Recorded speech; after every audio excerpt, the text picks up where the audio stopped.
Bonjour, aujourd'hui c'est le 25 mai. Je voudrais lire avec vous dans Romains chapitre 5 et le verset 6.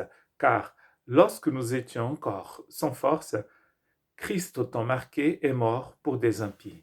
Alors que nous étions sans force, Christ au temps marqué est mort pour des impies. Je voudrais souligner en fait ici ce temps marqué, ce jour J, D-Day on dit en anglais.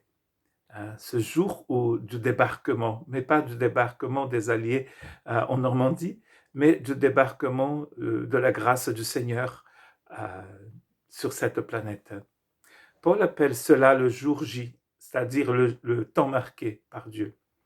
Et dans Galates, chapitre 4, Paul va aussi en parler quand il veut annoncer en fait l'intervention divine dans la vie de ses enfants, pour les adopter, pour les réconcilier avec lui-même.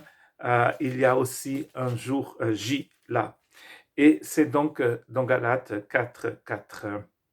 Mais lorsque les temps ont été accomplis, Dieu a envoyé son Fils, né d'une femme née sous la loi, alors que le temps était plein, alors que c'était le bon moment, alors que c'était le jour J. Dieu a envoyé son Fils, né d'une femme, pour montrer ici que le Fils de Dieu est devenu homme parmi nous.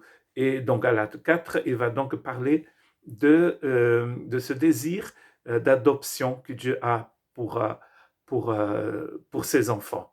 Il veut adopter des enfants et il envoie son fils ici pour nous adopter pour lui.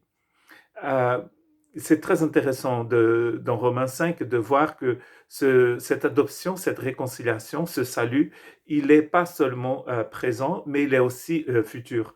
Parce que si on était condamné avant, maintenant que nous sommes libérés, nous serons finalement complètement libérés à la fin des temps, parce que nous allons être sauvés par sa vie, comme il nous dit dans le chapitre 5 et dans le verset 10. Et cette intervention divine ne se fait pas au hasard. C'était pas bon, je n'ai rien à faire aujourd'hui, je veux agir en faveur de ces personnes, de ces êtres qui habitent sur cette belle petite planète bleue. En fait, c'est au temps marqué. C'est-à-dire que c'est le bon moment, c'est le jour J de Dieu. C'est le jour qu'il fallait. Jésus, quand il est né, nous fêtons sa naissance en décembre, quoiqu'il ne soit pas né en décembre, mais ce jour-là, quand le Christ vient, et même le jour où il meurt à la croix, Paul appelle ça le temps marqué, la plénitude des temps. C'est le temps, le jour où le temps est mûr, où tout est prêt. Et il va nous parler du verset 6 au verset 10, il va nous parler en fait dans quelles conditions Dieu nous a retrouvés. Et il dit que quand Jésus, donc le temps marqué quand Jésus est mort, nous étions sans force. Si nous avions de la force, si nous avions une force en nous, il ne serait jamais venu. Nous avions de la force pour faire plein de choses, d'ailleurs pour faire n'importe quoi et pour faire des bêtises. Mais nous n'avions pas assez de force pour être réconciliés avec Dieu par nous-mêmes. Nous n'avions pas assez de force pour proclamer notre propre justification, pour nous déclarer justes devant Dieu. Nous n'avions pas de force. Et il est venu le jour J, le bon moment, pour mourir pour des gens qui étaient sans force. Paul dit aussi dans ces quelques versets que nous étions aussi sans Dieu dans le monde. Nous n'étions pas des personnes qui avaient des qualités divines en nous. C'était tout le contraire. Peut-être que nous pensons, peut-être que vous-même vous pensez que vous avez des qualités divines en vous, mais sans Christ, il n'y a aucune qualité divine en nous. Même notre justice, nous dit le prophète Ésaïe, est comme des draps, est comme des draps qui sont souillés. Hein. Et on pense que cette souillure dans le texte des prophètes parlait justement des règles des femmes. Parce qu'une femme était considérée impure quand elle avait ses règles. Et les personnes qui touchaient ces draps où il avait du sang, étaient déclarées impures aussi. que ce soit cela ou que ce soit autre chose, la vérité, c'est que sans Dieu, nous n'avons pas ces qualités divines. Et d'ailleurs, nous avons vu hier que c'est l'Esprit Saint qui déverse dans notre cœur l'amour de Dieu.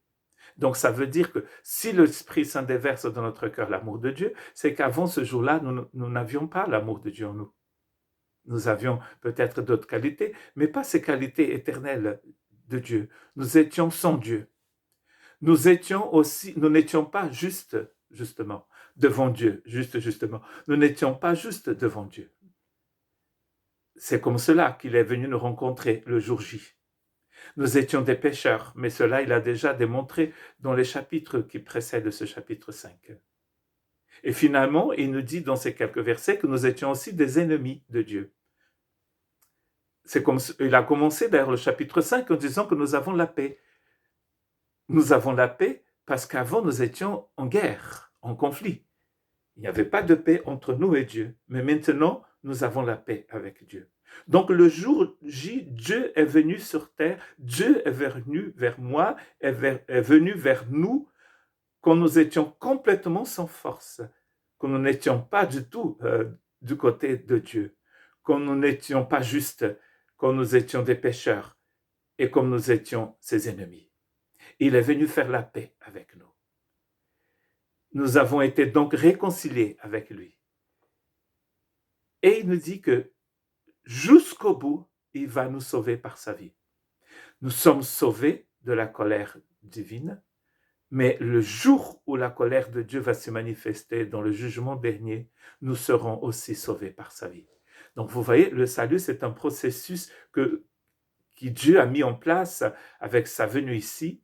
Nous sommes sauvés, mais nous sommes aussi en train d'être sauvés et nous serons complètement sauvés un jour par sa vie, il nous dit. Quand Dieu rentre, quand Dieu arrive dans notre vie, ce n'est pas au hasard. Ce n'est pas parce qu'il n'avait pas d'autre chose à faire. Il a un projet très précis pour chacun de nous. Il suffit de lui ouvrir la porte, de lui laisser rentrer. Peut-être, j'espère bien pour vous, qui m'écoutez ce matin, ce soir, aujourd'hui, cette année, l'année prochaine, que vous ayez déjà ouvert la porte au Seigneur. Mais peut-être qu'il y a dans votre vie, qu'il y a dans ma vie, dans notre vie, quelques portes fermées encore. Le Christ arrive le jour J, mais il est en train de travailler encore et encore dans notre vie, pour aller dans tous ces coins de notre vie, dans tous ces lieux fermés, où il a peut-être énormément de choses gardées, qui sont laissées parce que nous ne savions pas où mettre ces choses. Il a beaucoup de poussière, il a beaucoup de jouets qui ne servent plus à rien. Beaucoup de choses que nous n'utilisons même pas. Et surtout des choses que nous voulons qui restent cachées. Vous voyez, il a ce salut, cette réconciliation, il a cette justification que Dieu a mis en place le jour J, mais qui continue de travailler dans notre vie. C'est lui qui a commencé une bonne œuvre, nous dit Paul dans Philippiens chapitre 6, verset 6, va l'accomplir pour le jour du Christ. C'est du jour du Christ dont il est question aussi ici, quand il dit qu'il nous sauvera par sa vie. S'il est déjà mort, moi je soulignais au moins 3 fois dans ces versets où il a dit que le Christ a donné sa vie pour nous, Christ est mort pour nous. S'il est déjà mort pour nous le jour J, le jour de la croix, il est mort pour nous, alors il va nous sauver complètement, jusqu'au bout. Ça, c'est une superbe bonne nouvelle. C'est pour vous dire que Dieu n'a pas encore fini de travailler avec vous. Que Dieu vous bénisse.